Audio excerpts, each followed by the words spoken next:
paano yung chorus? Iba na narap. Dapat interpreted countdown. Kasi mabilis kasi siya. Si ate o mag-cheerlead. Kasi yun yung ikaw ang natin. Yung ikaw ang natin. Cheerlead natin? Imagine.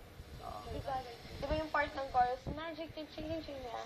Yun, diba? Obvious ko. Ayun na cheerlead. Ngayon, gagawa tayo ng, ng bagong idea na mapapalitan yung step na gano'n. Matulog ka. Wala nang parang wait lang.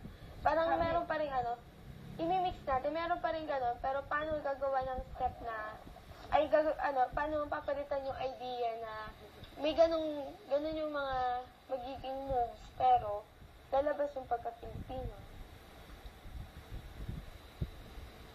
Kasi parang ang pangit tignan na yung una, puro pagka-Pilipino, tapos pagdating sa gitna, biglang hahataw, tapos pagka-Pilipino, di ba? Parang baduy. Oo.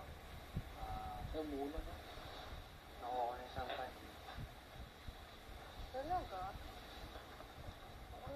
So, anong idea? Tenga. Yun. Lait. Ano mo? Paano ba yung first natin? First natin, paano?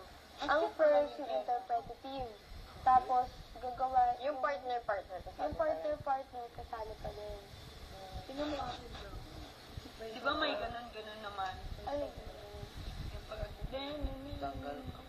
Ano yun? Oo, tapos may ganun. Parang Wala. din siya, parang may party na din siya ng Pilipino ni Dan. Paano ba yung part natin? Ganun? Yun nga. Meron! Yak! Blue, white, red. Meron! Ano ba? Blue, red. Meron. Meron. Alam mo na. Parang Philippine flag. Alu, S love you. Rose. Maganda ko.